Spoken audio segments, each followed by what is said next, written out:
अब अगला अपना टॉपिक है वो है भर्ती। तो भर्ती का मतलब क्या है? पहला कदम क्या है ये? तो इसके पहला कदम है, यह नियुक्ति प्रक्रिया का सबसे पहला चरण होता है। इसके बाद चयन और पद स्थापन होता है। तो ये कहता है कि जब भी अपन कोई चीज़ नियुक्त करते हैं तो सबसे पहले उसमें क्या आती है? भर्ती आती है। ठीक है। फिर कहता है इसकी शुरुआत। तो ये कहता है कि मानव संसाधन नियोजन पूरा होने के बाद शुरू होती है। तो इसकी शुरुआत कब होती है ये पहले बताता है कि जब अपन मानव संसाधन का नियोजन कर लेते हैं, पूरी प्लानिंग वगैरह कर लेते हैं ह्यूमन रिसोर्स की, उसके बाद इसकी शुरुआत होती है। अब इसका अर्थ समझे अपन भर्ती का तो क्या है? तो कहता है संगठन में खाली पद हैं, उसके लिए योग्य उम्मीदवारों को खोजना, उन्हें आवेदन करने के लिए प्रोत्साहित करना, यही क्या है? भर्ती है। तो अपन ने तीन चीज़ें देखी कि ये कब होता है, सबसे पहला चरण है। ठीक है। फिर ये कहते हैं कि कब शुरुआत हुआ, तो ये ह्यूमन रिसोर्स प्लानिंग के बाद हुआ। फिर कहता है इसका अर्थ, तो अर्थ देख लिया। फिर सकारात्मक प्रक्रिया है ये। तो इसे सकारात्मक क्रिया माना जाता है क्योंकि इसमें अधिक से अधिक लोगों को आवेदन करने के लिए आमंत्रित किया जाता है ताकि सबसे योग्य व्यक्ति को चुना जा सके। तो क्या है? भर्ती एक सकारात्मक प्रक्रिया भी है। तो अपन ने देख लिया भर्ती के बारे में। ठीक है। अब भर्ती को प्रभावित करने वाले कारक कौन से होते हैं? तो ये कहता है भौगोलिक स्थिति और रोजगार की परिस्थितियाँ। तो इसका अर्थ देखें तो ये कह रहा है कि अगर कंपनी किसी बड़े या शहरी शहर में है तो वहाँ बेहतर सुविधाओं के कारण अधिक लोग अप्लाई करते हैं, जबकि दूर दराज के या अविकसित इलाकों में कम आवेदन आते हैं। तो सिंपल सी बात है, ये भौगोलिक स्थिति और रोजगार की परिस्थितियाँ में पहला ये हो गया। फिर दूसरा इसमें कहता है भर्ती की पूर्व सफलता या असफलता। अगर कंपनी की पिछली नियुक्तियां निष्पक्ष रही हैं और माहौल अच्छा है तो लोग ज़्यादा आकर्षित होते हैं, नकारात्मक छवि से उम्मीदवार झिझकते हैं। तो ये भी सही बात है। भर्ती की पूर्व सफलता कैसी रही है भर्ती प्रक्रिया में, या असफल रही है, जैसे कि आजकल अपन देख रहे हैं गवर्नमेंट एग्जाम्स में। फिर अगला आता है संगठनात्मक नीतियाँ, जैसे कि आंतरिक पदोन्नति कैसे होती है, क्या नहीं होती। तो कहता है अगर कंपनी के अंदर से ही लोगों को प्रमोट करती है तो बाहर के लोग भी इस स्थिरता और तरक्की के अवसर को देखकर आकर्षित होते हैं। तो ये सिंपल सी बात कह रहा है कि संगठन की नीतियाँ कैसी है, अगर वो अपने कर्मचारियों को प्रमोट करती है तो उससे लोग ज़्यादा अट्रैक्ट होते हैं और ज़्यादा अप्लाई करते हैं उसके लिए। ठीक है। फिर कहता है वेतन तथा लाभ पैकेजेस। अगर अच्छी सैलरी है, इंसेंटिव्स हैं, भत्ते हैं, तो अधिक योग्य और प्रतिभावान उम्मीदवार को आकर्षित करते हैं। तो अपन ने देखा कि इसको प्रभावित करने वाले कारक कौन कौन से हैं। एक तो भौगोलिक स्थिति और रोजगार की परिस्थिति, दूसरा भर्ती की पूर्व सफलता या असफलता, या फिर संगठनात्मक नीतियाँ कैसी हैं, और एक होता है वेतन लाभ पैकेज। फिर अगला अपन देखते हैं भर्ती प्रक्रिया और कार्य विनिर्देश, यानी जॉब स्पेसिफिकेशंस। तो ये कहता है आवेदन मांगवाने से पहले कंपनी यह तय करती है कि किस तरह का उम्मीदवार उसको चाहिए। ठीक है। उसकी योग्यता कौशल क्या है। ठीक है। इसके आधार पर वो कार्य विनिर्देश तैयार करता है। उसके कुछ तीन मुख्य तत्व होते हैं। उसमें पहला तत्व होता है शारीरिक विनिर्देश, यानी फिजिकल स्पेसिफिकेशंस। तो सीधी बात है, जब अपन कोई भर्ती निकाल रहे हैं तो अपन को कुछ जॉब स्पेसिफिकेशंस होती है कि किस तरह का उम्मीदवार चाहिए, किस तरह का नहीं चाहिए। तो ये तीन चीज़ों पर डिपेंड करता है। पहला होता है फिजिकल स्पेसिफिकेशन, यानी कि शारीरिक विनिर्देश। अब ये क्या है?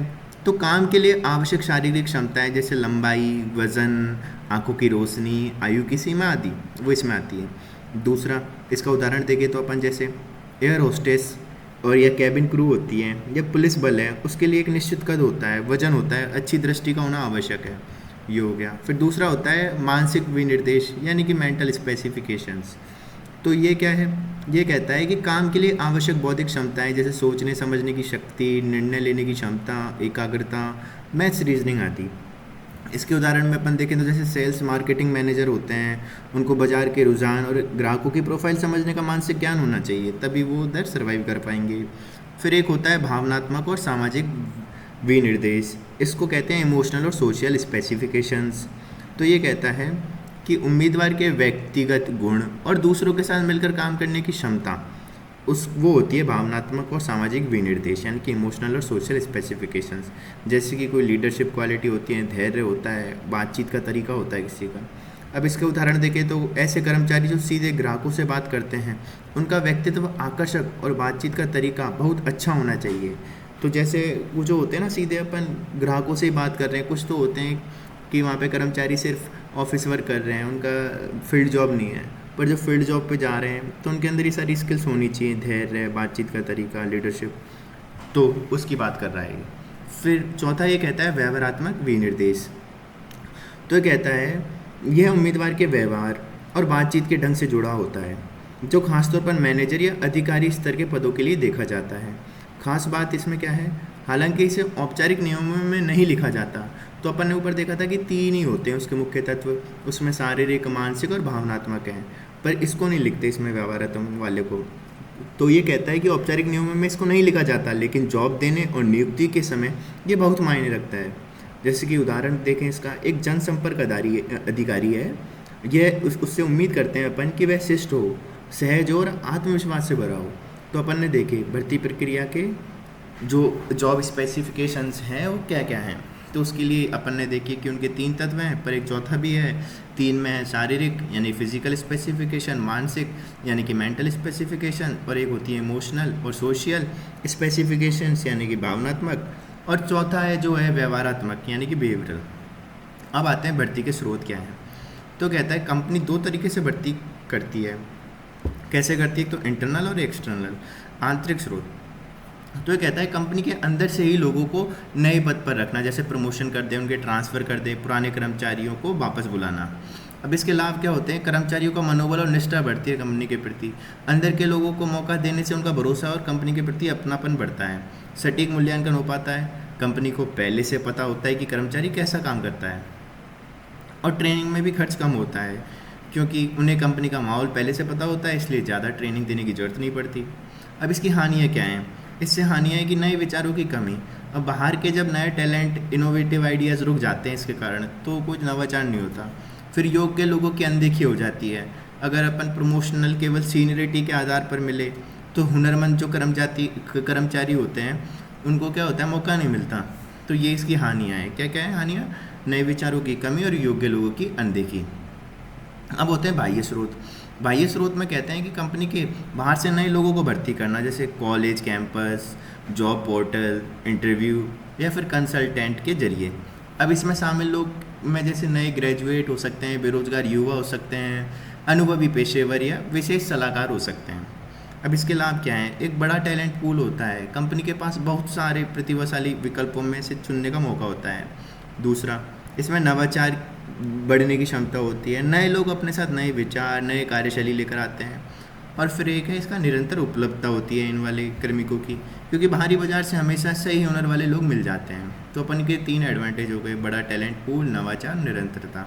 पर इसकी कुछ हानियाँ भी हैं, जैसे कम निष्ठा या कमिटमेंट। नए कर्मचारी कंपनी में लंबे समय तक टिकेंगे या नहीं, इसकी अनिश्चितता रहती है हमेशा। और दूसरा है ज़्यादा खर्च और समय। नए लोगों को ढूंढने, इंटरव्यू लेने और कंपनी के माहौल में डालने में समय और पैसा ज़्यादा लगता है। ये हो गया। अब आगे चलें अपन, तो अपन संतुलित दृष्टिकोण की आवश्यकता होती है किसी भी कंपनी के लिए। जब अपन कोई सिर्फ अंदरूनी या सिर्फ बाहरी स्रोतों पर निर्भर नहीं रहना चाहिए। एक अच्छी भर्ती नीति वह है जो ज़रूरत के हिसाब से तो आंतरिक और बाह्य दोनों स्रोत का संतुलन बनाकर चले। तो ये होता है संतुलित दृष्टिकोण। ठीक है, अब ये हो गया। अब अपन आगे चलें, तो इसमें कहता है कि आंतरिक बनाम जो बाह्य भर्ती है उसके भी संतुलन के लिए कुछ भर्ती की प्रत्यक्ष विधियाँ होती हैं, उनको देखते हैं अपन। ठीक है, तो संतुलित दृष्टिकोण की आवश्यकता अपन ने देखी। तो कह रहा है कि कंपनी को यह तय करते समय कि भर्ती अंदर से इंटरनल करनी है या बाहर से, कुछ मुख्य कारकों पर ध्यान देना चाहिए। पहला, जैसे कि कर्मचारी दृष्टिकोण और व्यवहार पर प्रभाव। अगर आंतरिक प्रमोशन से कर्मचारियों में नौकरी की सुरक्षा महसूस होती है और उनका कमिटमेंट बढ़ता है, लेकिन अगर वे केवल अंदर के लोगों को ही हमेशा प्रमोट किया जाएगा तो औसत परफॉर्मेंस को बढ़ावा मिल सकता है। इसलिए निष्ठा और कुशलता के बीच संतुलन जरूरी है। ठीक है, तो पहली चीज़ तो ये हो गया। फिर आवश्यक विशिष्टीकरण का स्तर। अगर विशेष काम के लिए जरूरी हुनर कंपनी के ही कर्मचारियों में विकसित किया जा सकता है तो बाहरी भर्ती की ज़रूरत कम हो जाती है। ठीक है, एक होता है कर्मचारी सहभागिता। इससे क्या होता है, बाहर से आए नए कर्मचारी को शुरुआती में कंपनी के प्रोडक्ट्स और प्रोसेस की जानकारी नहीं होती, इसलिए वे तुरंत पूरा योगदान नहीं दे पाते हैं। और फिर कहता है नवीनता और पहल की आवश्यकता। अगर कंपनी को नए विचार की ज़रूरत होती है तो वह बाहरी भर्ती सही रहती है। अगर अपने ही कर्मचारियों में वे गुण हैं तो आंतरिक भर्ती को प्राथमिकता देनी चाहिए। तो ये हो गई एक बात, नवीनता और पहल की आवश्यकता। फिर एक कहता है वरिष्ठता सिद्धांत की स्वीकृति। तो कहता है आंतरिक पदोन्नति तभी सफल हो सकती है जब कर्मचारी के आधार को स्वीकार करें, ठीक है, यानी कि वरिष्ठता के आधार को स्वीकार करें कर्मचारी, वरना बाहरी भर्ती ही सही विकल्प है। कि मतलब उनके अंदर के कर्मचारी यार उसको मान नहीं रहे हैं कि वरिष्ठता के आधार पर प्रमोशन होना सही है या नहीं है। अगर वो नहीं मानेंगे तो फिर तो कोई मतलब ही नहीं है, इसलिए बाहर ही कर लो। पर अगर जब अंदर वो मान रहे हैं कि वरिष्ठता के आधार पर प्रमोशन हो तो फिर ठीक है। तो ये अपन ने देखे क्या कि जो इंटरनल अपन कर रहे हैं भर्ती, तो उसके लिए ठीक है। अब ये अगला अपन आगे चलें तो इसमें कहता है भर्ती की कुछ विधियाँ होती हैं। भर्ती की विधियाँ 3 मुख्य श्रेणियों में बांटी सकती हैं। जैसे एक होती है प्रत्यक्ष विधि, एक होती है अप्रत्यक्ष विधि और एक होती है तृतीय पक्ष विधि। तो प्रत्यक्ष विधि में कहता है कि इन विधियों में कम से कम क्या होता है, कंपनी और नौकरी चाहने वाले उम्मीदवार सीधे और एक दूसरे के संपर्क में आते हैं, ये है प्रत्यक्ष विधि। जैसे कि शैक्षणिक संस्थान या कैंपस प्लेसमेंट, तो कंपनी सीधे स्कूल, कॉलेज या यूनिवर्सिटी में जाकर इंटरव्यू लेती है। जैसे कि स्कूल या हाई स्कूल में क्लर्क या मजदूरी या ट्रेनी पदों के लिए, फिर कॉलेज, आईआईटी, आईआईएम में टेक्निकल, मैनेजमेंट या प्रोफेशनल पदों के लिए। तो इसमें कॉलेज के प्लेसमेंट ऑफिसर कंपनियों और छात्रों के बीच पुल का काम करते हैं। तो ये जो प्लेसमेंट हो रहे हैं कॉलेज के, ये ऑफिसर कंपनी है और छात्रों के बीच पुल का काम कर रहे हैं, ठीक है, पुल का काम कर लिया है इन्होंने। फिर कहता है कर्मचारियों का जनसंपर्क। तो पहला तो हो गया शैक्षणिक संस्थान और कैंपस प्लेसमेंट जो प्रत्यक्ष विधि में। दूसरा करते हैं अपन में कर्मचारियों का जनसंपर्क। तो वर्तमान में कर्मचारी को कंपनी के खाली पदों के बारे में बताया जाता है। इसमें वे इन पदों पर अपने दोस्त, रिश्तेदार या जान पहचान के लोगों को बताते हैं, उनका रिकमेंडेशन देते हैं। ये हो गया कर्मचारियों का जनसंपर्क। अब इसके अलावा कुछ और विधि होती है, जैसे संचालित प्रदर्शनी या फिर एग्जीबिशन एंड जॉब फेयर्स। इसमें क्या होता है, कंपनी के अधिकारी सम्मेलनों, जॉब फेयर या मोबाइल रिक्रूटमेंट वैन स्टॉल लगाकर सीधे उम्मीदवार तक पहुंचते हैं और भर्ती करते हैं। तो इसमें क्या होते हैं, जॉब फेयर लगा दिए, जैसे जॉब मेले लग रहे हैं, ठीक है, वहाँ पे वो अपनी क्या क्या करते हैं, वहाँ पे अपना रिक्रूटमेंट कर देते हैं, स्टॉल लगा देते हैं, वहाँ से सीधे उम्मीदवारों की भर्ती कर लेते हैं। और कुछ होती हैं वेटिंग लिस्ट यानी प्रतीक्षा सूचियाँ। तो जिन उम्मीदवारों ने पहले आवेदन किया था या इंटरव्यू दिया था, उनका डेटा संभाल कर रखा जाता है। नई रिक्तियाँ आने पर सीधे इन सूचियों से संपर्क किया जाता है। तो ये कुछ हो गए प्रत्यक्ष विधि के तरीके। कौन कौन से, शैक्षणिक संस्था, कैंपस प्लेसमेंट, कर्मचारियों का जनसंपर्क, फिर एक अपन ने देखा संचालित प्रदर्शनी यानी कि exhibitions and job fairs, and प्रतीक्षा सूची यानी वेटिंग लिस्ट। अब आता है अप्रत्यक्ष विधियाँ। तो इसमें कहता है इसमें कंपनी सीधे उम्मीदवार तक जाने के बजाय विज्ञापन का सहारा लेती है। जैसे कि अपन देखें खाली पदों की जानकारी अखबार, रेडियो, मैगजीन, ऑनलाइन पोर्टल में दी जाती है। विशेष तकनीकी पदों के लिए प्रोफेशनल जर्नल्स का उपयोग होता है।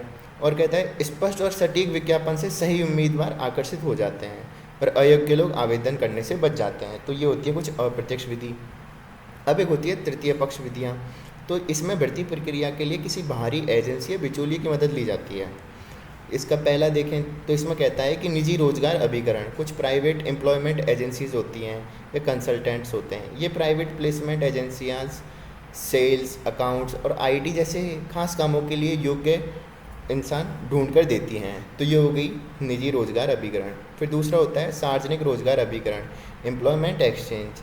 तो ये क्या होते हैं, सरकारी एम्प्लॉयमेंट एक्सचेंज होते हैं जो नौकरी वाले चाहने वाले और कंपनियों को मिलाने तथा परामर्श देने का काम करते हैं। तो जो कोई नौकरी चाहता है वो और जो कंपनी है उनको मिलाने का काम करते हैं, ये सार्वजनिक रोजगार अभिकरण है।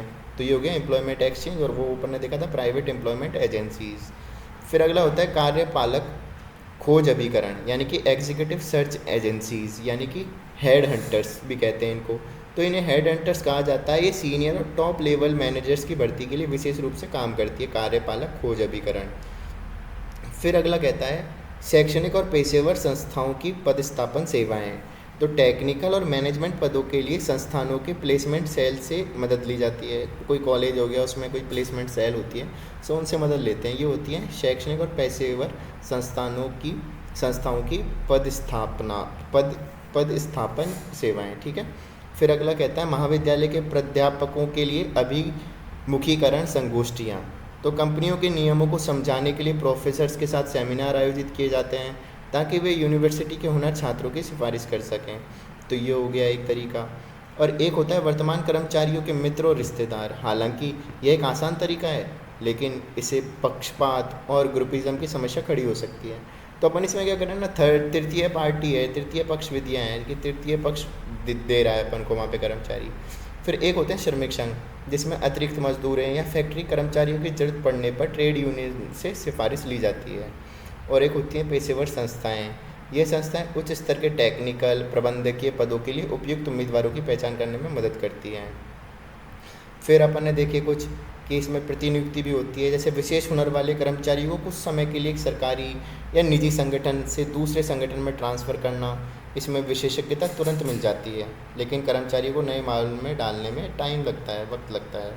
तो सीधी बात है, तो ये है अपन ने चीज़ें देखी। तो ये सारी चीज़ें अपन ने देख ली तृतीय पक्ष एजेंसी में कि निजी रोजगार अभिकरण, सार्वजनिक रोजगार अभिकरण, कार्यपालक खोज अभिकरण, शैक्षणिक और पेशेवर संस्थाओं की पदस्थापन सेवाएँ, या फिर महाविद्यालय के प्राध्यापकों के लिए अभिमुखीकरण संगोष्ठियाँ, वर्तमान कर्मचारियों के मित्र रिश्तेदार, श्रमिक संघ, पेशेवर संस्थाएं, या फिर प्रतिनियुक्ति। अपन ने ये सब देखा। अब चयन, अगला टॉपिक आता है, वो है चयन या सिलेक्शन। इसका मतलब क्या है? ये कहता है आवेदन करने वाले उम्मीदवारों में से सबसे योग्य व्यक्ति को चुनना और बाकी को मना कर देना। ठीक है, अब इसमें ये नकारात्मक प्रक्रिया है एक तरीके से। तो अपन ने भर्ती को तो क्या देखा था, सकारात्मक, पर चयन क्या है, नकारात्मक है। तो भर्ती को सकारात्मक माना जाता है क्योंकि उसमें लोगों को बुलाया जाता है, जबकि चयन को नकारात्मक माना जाता है क्योंकि इसमें अयोग्य उम्मीदवार को रिजेक्ट कर दिया जाता है। उद्देश्य क्या है इसका? सही व्यक्ति को सही काम के लिए सही समय पर नियुक्त करना। चयन की प्रक्रिया और तकनीकें, तो ये कहता है अभ्यर्थियों को ये छटनी करती है पहले। तो प्रारंभिक छटनी होती है इसमें, जैसे उम्र, पढ़ाई, अनुभव और स्किल्स के आधार पर पहले बुनियादी जांच होती है। फिर विस्तृत छटनी होती है, जैसे कॉलेज की साख या पुरानी उपलब्धियां या फिर वर्क एक्सपीरियंस की गहराई से जांच करते हैं इसमें। तो एक तो छटनी कर देते हैं हम प्रारंभिक लेवल पे, फिर करते हैं विस्तृत लेवल पे, तो हो गई अभ्यर्थियों की छटनी। फिर आवेदन प्रपत्र यानी एप्लीकेशन फॉर्म। छटनी में पास हुए उम्मीदवारों से एक स्टैंडर्ड फॉर्म भराया जाता है। इससे सभी उम्मीदवारों की शिक्षा, सैलरी, अनुभव की तुलना करना आसान और पारदर्शी हो जाता है। फिर इसके बाद क्या रही जाती है, समूह चर्चा यानी ग्रुप डिस्कशन, जीडी। तो उम्मीदवारों को किसी कंटेंट, टॉपिक या मुद्दे पर ग्रुप में चर्चा करने को कहा जाता है। इससे उम्मीदवार की बातचीत करने की कला, लीडरशिप, टीम वर्क और व्यवहार का पता चलता है। फिर अगला है रोजगार प्रशिक्षण। तो उम्मीदवार के ज्ञान, कौशल, मानसिक और मनोवैज्ञानिक उपयुक्तता को मापन के लिए टेस्ट लिए जाते हैं। ठीक है, कि उसका कितना ज्ञान है, क्या मानसिक कौशल है, ये सारी चीज़ें के लिए। तो ये है। अब रोज़गार परीक्षण के लाभ क्या हैं? जो ये रोज़गार परीक्षण लेते हैं, एम्प्लॉयमेंट टेस्ट, इसके लाभ क्या हैं? तो ये निष्पक्ष यानी कि ऑब्जेक्टिव मूल्यांकन होता है, जिसमें पक्षपात कम रहता है और समय और ट्रेनिंग की लागत बचती है तथा कंपनी छोड़कर जाने की दर भी कम होती है। तो ये होता है रोज़गार परीक्षण। अब रोज़गार परीक्षण के कुछ प्रकार हैं, जैसे व्यावसायिक परीक्षण, ट्रेड टेस्ट। इसका मतलब है प्रैक्टिकल काम करके देखना, जैसे गाड़ी चलाकर दिखाना, टाइपिंग करके देखना, ये सब है। ठीक है। और दूसरा होता है मनोवैज्ञानिक परीक्षण, जिसमें होता है साइकोलॉजिकल टेस्ट। इसमें कुछ 5 तरीके के टेस्ट शामिल हो सकते हैं, जैसे कि IQ टेस्ट हो गया, इंटरेस्ट टेस्ट हो गया, अचीवमेंट टेस्ट हो गया, एप्टीट्यूड टेस्ट हो गया, पर्सनैलिटी टेस्ट हो गया। तो बुद्धिमत्ता परीक्षण, सोचने, समझने और लॉजिक लगाने की क्षमता होती है इसमें। फिर रुचि परीक्षण होता है, जो उम्मीदवार को किस तरह के काम में दिलचस्पी है। फिर अगला है उपलब्धि परीक्षण, पहले से कितना ज्ञान या अनुभव है। अभिरुचि परीक्षण, नई चीज़ें सीखने की क्षमता कितनी है। और व्यक्तित्व परीक्षण, यानी कि स्वभाव, आत्मविश्वास और व्यवहार की जांच करता है ये। तो ये हो गया, अपन ने देख लिया मनोवैज्ञानिक परीक्षण। और एक अपन ने देखा व्यावसायिक परीक्षण, कि व्यवसाय में कैसे वो गाड़ी चला रहा है, कैसे टाइपिंग कर रहा है, वो सारी चीज़ें। इसके बाद आता है एक अपना साक्षात्कार। अब साक्षात्कार क्या है? तो इंटरव्यू उम्मीदवार और इंटरव्यू पैनल के बीच सीधा संवाद होता है। साक्षात की प्रक्रिया क्या है कि उम्मीदवार को सहज और आत्मविश्वासी महसूस कराना होता है इसमें। फिर फॉर्म में दी गई जानकारी को वेरीफाई करना और उम्मीदवार को जॉब और कंपनी के बारे में जानकारी देना। फिर बातचीत के अंत में सही निष्कर्ष निकालना। ठीक है, तो ये होता है साक्षात्कार की प्रक्रिया, कि उम्मीदवार को पहले सहज करवा दिया, उसको आत्मविश्वास महसूस करवा दिया, फिर फॉर्म में दी गई जानकारी को वेरीफाई करते हैं उससे पूछ के, फिर उम्मीदवार को जॉब और कंपनी के बारे में जानकारी देते हैं और बातचीत के अंत में निष्कर्ष निकाल लेते हैं कि भाई ये सही है या नहीं है। अब अगला होता है साक्षात्कार के प्रकार। तो एक तो होता है प्रारंभिक साक्षात्कार, ये कहता है बुनियादी योग्यताओं जांचने के लिए लिया जाने वाला शुरुआती इंटरव्यू है ये। तो फिर एक होता है अंतिम साक्षात्कार। इन डेप्थ होता है, गहन इंटरव्यू होता है जिसमें विशेषज्ञता और व्यवहार की गहराई से जांच होती है। फिर अगला होता है निर्देशित साक्षात्कार, स्ट्रक्चर्ड, जिसमें पहले से तय और काम से जुड़े सवाल ही पूछे जाते हैं, सिर्फ कि फिक्स्ड हैं और उससे रिलेटेड ही पूछे जाएंगे। फिर एक होता है अनिर्देशित साक्षात्कार, खुली और अनौपचारिक बातचीत होती है, इससे व्यक्तित्व का पता चलता है। फिर एक होता है रूपरेखित साक्षात्कार, इसमें सभी उम्मीदवारों में से एक ही तरह के सेट किए गए सवाल पूछते हैं अपन। जो जितने भी उम्मीदवार आए हैं साक्षात्कार के लिए सबको एक तरीके के क्वेश्चन पूछ लेते हैं, ये होता है रूपरेखित यानी कि पैटर्न। ठीक है। फिर एक होता है तनाव साक्षात्कार यानी स्ट्रेस इंटरव्यू, इसमें उम्मीदवार को जानबूझकर दबाव, स्ट्रेस की स्थिति में डाला जाता है और देखा जाता है कि वह गुस्से या दबाव को कैसे संभालता है। फिर एक होता है ग्रुप इंटरव्यू, समूह साक्षात्कार, जिसमें एक साथ कई उम्मीदवार का इंटरव्यू लेना ताकि नेतृत्व और टीम वर्क का पता चल सके। तो एक साथ बहुत सारे उम्मीदवार आ गए, उनका इंटरव्यू ले रहे हैं, ये हो गया समूह साक्षात्कार। और एक होता है मंडल साक्षात्कार, इसमें क्या होता है अलग अलग क्षेत्रों के एक्सपर्ट बोर्ड मिलकर इंटरव्यू लेता है, जैसे अपने यूपीएससी और आरएस वारएस में हो गया। फिर एक होता है प्रस्थान साक्षात्कार, ये क्या होता है, यह नौकरी देते समय नहीं बल्कि जब कोई कंपनी कंपनी छोड़ रहा होता है तब लिया जाता है, ताकि कंपनी अपनी कमियों को सुधार सके कि भाई तुम छोड़ के जा रहे हो तो क्या गलती हो गई, क्या हमसे कुछ कमी रही है, वो सब पूछते हैं इसमें। ये होता है प्रस्थान साक्षात्कार। तो अपन ने देख ली साक्षात्कार के कुछ तरीके, प्रारंभिक साक्षात्कार, अंतिम साक्षात्कार, निर्देशित साक्षात्कार, अनिर्देशित, रूपरेखित और एक तनाव, एक होता है समूह, एक होता है मंडल और एक होता है प्रस्थान। फिर अपन आगे चलें तो इसके बाद जो प्रोसेस आता है वो होता है संदर्भ जांच। इसमें उम्मीदवार के पुराने बॉस, शिक्षकों या दिए गए रेफरेंस से उसके बैकग्राउंड या आचरण या अनुभव को वेरीफाई करना होता है। फिर अगला होता है शारीरिक परीक्षण, इसमें नौकरी की ज़रूरत के अनुसार शारीरिक फिटनेस या स्वास्थ्य की जांच करवाई जाती है, जैसे मेडिकल या फिजिकल टेस्ट हो गया। फिर अंतिम चयन हो जाता है, इसमें फाइनल सिलेक्शन हो जाता है, उम्मीदवार के कौशल और कंपनी की ज़रूरतों का मिलान करके अंतिम फैसला लिया जाता है। इसमें डॉक्यूमेंट वेरिफिकेशन के बाद आधिकारिक नियुक्ति पत्र जारी कर दिए जाते हैं और चुने गए उम्मीदवार को नौकरी की शर्त और नियम और वेतन की जानकारी दे दी जाती है। तो ये हो गया अपना कौन सा कि इसकी भर्ती हो गई है और उसके बाद चयन भी हो गया है। तो ये हो गया अपना चयन का प्रोसेस। अब उसके बाद चलते हैं अपना अगला आता है पदस्थापन। तो पदस्थापन में कहता है चयन होने के बाद कर्मचारी को उसकी निश्चित कुर्सी पद सौंपना ही पदस्थापन है। ठीक है। इसका अर्थ क्या है, कर्मचारी को किसी विशेष काम या पद पर वास्तविक रूप से नियुक्त करना। इसका महत्व क्या है, इससे कर्मचारी की कंपनी में भूमिका रोल तय होती है। मैनेजर का काम क्या है, तो यह देखना कि नया कर्मचारी काम के माहौल, दबाव या अपनी जिम्मेदारियों को सही से संभाल पाए, और यह कर्मचारी को अच्छा वेतन, काम की संतुष्टि, सहकर्मियों का सहयोग और तरक्की के अवसर देने में मदद करता है। तो ये हो गया पदस्थापन।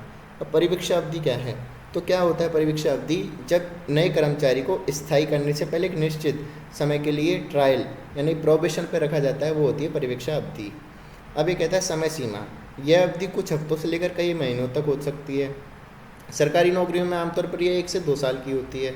उद्देश्य देखें तो यह देखना कि कर्मचारी का काम में सही से ढल पा रहा है या नहीं, विभाग उसके काम से संतुष्ट है या नहीं। फिर अगला आता है भिन्नात्मक पदस्थापन यानी कि डिफरेंशियल प्लेसमेंट। ये क्या है, अगर प्रोबेशन के दौरान यह पाया जाता है कि कर्मचारी अपने वर्तमान पद काम के लिए सही नहीं बैठ रहा, तो उसे नौकरी से निकालने के बजाय उसकी योग्यता और रुचि या अनुभव के अनुसार किसी दूसरे काम या पद पर शिफ्ट करना, ये होता है भिन्नात्मक पदस्थापन। उद्देश्य क्या है, कर्मचारी की असली क्षमता के हिसाब से ही उसे सबसे सही पद देना।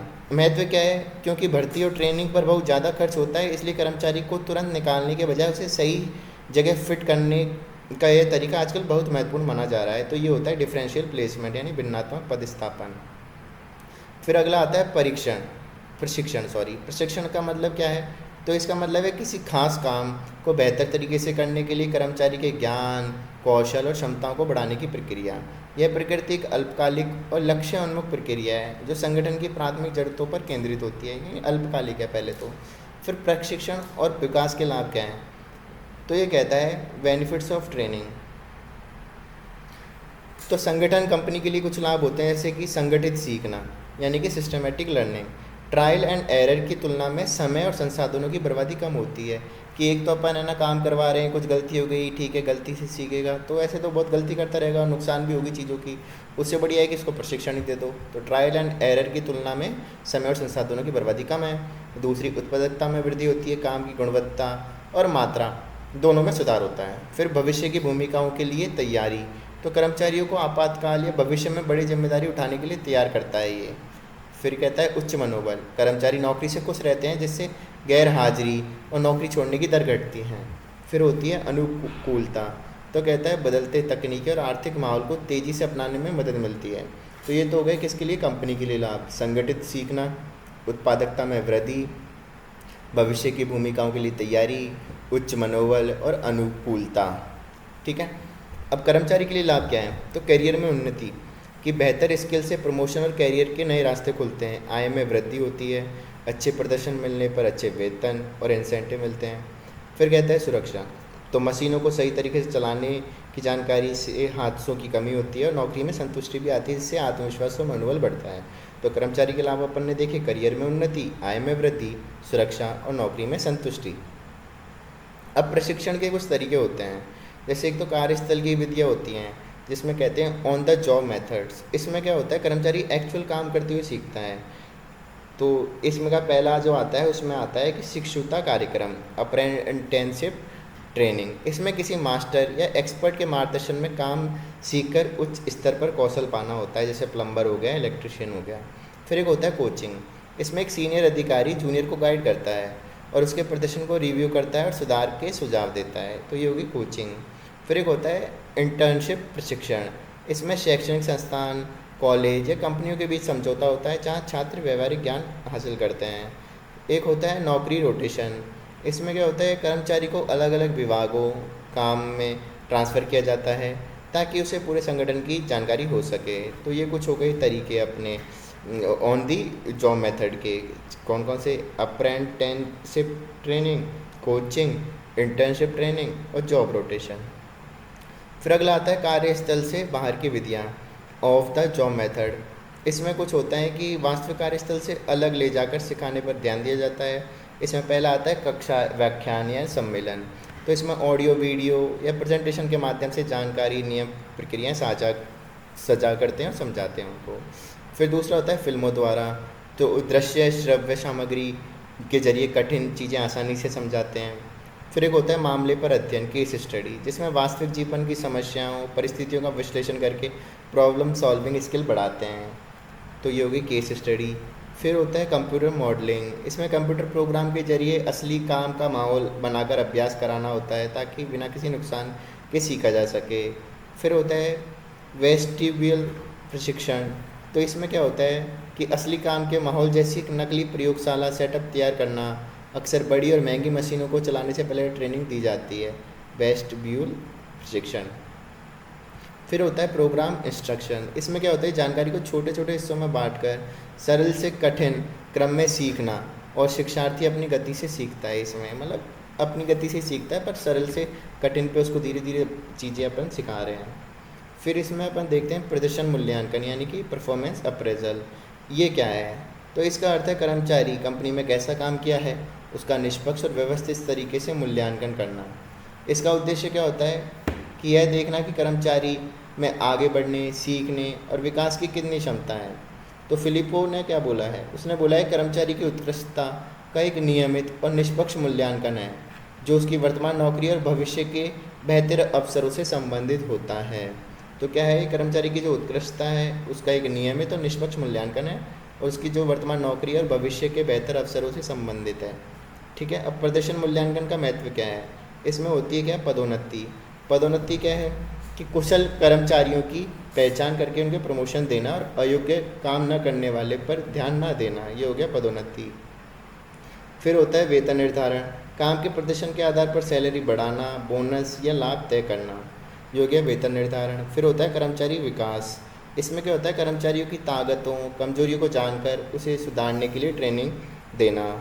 फिर होता है चयन सत्यापन, इसमें क्या होता है, यह देखता है कि पुरानी भर्ती और चयन प्रक्रिया सही रही या नहीं। और फिर आखिरी में आता है प्रेरणा, तो इससे क्या होता है, कर्मचारियों के अच्छे काम को पहचान कर उन्हें बेहतर काम करने के लिए प्रेरित करते हैं। तो प्रदर्शन मूल्यांकन का महत्व अपन ने देखा, पदोन्नति में हेल्प कर देता है, वेतन निर्धारण में हेल्प कर देता है, कर्मचारी विकास में कर देता है, चयन के सत्यापन में कर देता है और प्रेरणा में कर देता है। अब प्रदर्शन मूल्यांकन के उद्देश्य क्या हैं, इससे सैलरी, इंसेंटिव पैकेज तय करने के लिए व्यवस्थित रिकॉर्ड बनाना, कर्मचारियों की ताकत कमजोरियों को पहचान कर सही व्यक्ति का सही काम सौंपना, फिर कर्मचारियों को उनके काम का फीडबैक देना ताकि उनको पता चल सके वे कैसा काम कर रहे हैं, और ट्रेनिंग और प्रमोशन की योजनाओं की समय समय पर समीक्षा करना। तो ये सारे काम क्या हैं, इसके उद्देश्य हैं, अपन ने देखे। फिर अगला कहता है इसके सामने चुनौतियाँ क्या क्या हैं। तो चुनौतियाँ क्या हैं कि मापदंड तय करना, मूल्यांकन के पैमाने योग्य हैं या नहीं, ये कठिन होता है इसको तय करना। फिर सही रेटिंग उपकरण बनाना, तो ऐसा सिस्टम बनाना जो भविष्य में पूरी तरह से निष्पक्ष हो, केवल विकास पर केंद्रित हो। तो ये बड़ा कठिन काम है, रेटिंग कैसे दें अपन किसी को। फिर मूल्यांकनकर्ता में योग्यता की कमी, अगर रिव्यू करने वाले बॉस मैनेजर के पास खुद ही ज्ञान नहीं है तो मूल्यांकन गलत हो सकता है। अगला कहता है रेटिंग में गलतियाँ पक्षपात भी हो जाता है, जैसे स्टीरियोटाइपिंग हो गई, हेलो इफेक्ट हो गया, तो ये इससे नतीजे प्रभावित हो सकते हैं। फिर एक होता है विरोध, रेजिस्टेंस, यानी कि खराब रेटिंग मिलने के डर से कर्मचारी और यूनियंस इस प्रक्रिया का विरोध भी करते हैं। तो ये सारी अपन ने देखी, इसकी चुनौतियाँ क्या हैं। ठीक है, मापदंड तय करना, सही रेटिंग उपकरण बनाना, मूल्यांकनकर्ता में योग्यता की कमी, रेटिंग में गलतियाँ या पक्षपात, और एक होता है विरोध यानी रेजिस्टेंस। फिर कहते हैं कि पारंपरिक प्रदर्शन मूल्यांकन प्रणालियाँ क्या क्या हैं। तो इसमें सबसे पहले आती है कि अलग अलग भूमिकाएं बदल रही हैं, उसके कारण ये अलग अलग है, पर इसमें पहली आती है रैंकिंग विधि। ये क्या है, ये कर्मचारियों को उनके प्रदर्शन के हिसाब से बेस्ट से वर्स्ट दी जाती है, जैसे कि 1, 2, 3 उनकी रैंकिंग। यह उपयोग छोटी टीम के लिए आसान है, लेकिन इससे कर्मचारियों के बीच अस्वस्थ प्रतिस्पर्धा और पक्षपात बढ़ सकता है। फिर होता है युग्मित तुलना विधि। इसमें दो कर्मचारी की आपस में जोड़ी पेयर बनाकर तुलना की जाती है ताकि पता चले कि दोनों में श्रेष्ठ कौन है, और यह तरीका सटीक निर्णय लेने में अच्छा है, लेकिन बड़ी टीम के लिए बहुत जटिल हो जाता है। फिर एक होता है ग्राफिक रेटिंग स्केल। इसमें कर्मचारी के हुनर और व्यवहार और काम को 1 से 5 के नंबर पर आंका जाता है, और यह बहुत आसान तरीका है, लेकिन इसमें मूल्यांकन करने वाला व्यक्तिगत पसंद नापसंद बहुत सब्जेक्टिव हावी हो जाती है। तो ये हो गया। और अगला होता है चेकलिस्ट विधि। अब पहले से ही तय किए प्रश्न बयानों की एक लिस्ट होती है जिसमें केवल हाँ या ना टिक करना होता है। यह बहुत तेज़ और आसान है, लेकिन इसमें गहराई और विस्तृत जानकारी नहीं मिल पाती है, चेकलिस्ट विधि। फिर एक होता है फोर्स डिस्ट्रीब्यूशन विधि। तो इसमें क्या होता है, इसमें कर्मचारी को जबरन अलग अलग श्रेणियों में बांट दिया जाता है, जैसे टॉप 10%, औसत 70% या खराब 20%। इससे खराब प्रदर्शन करने वालों की तो छटनी आसान हो जाती है, लेकिन अच्छे कर्मचारियों का जो मनोबल होता है वो भी गिर सकता है।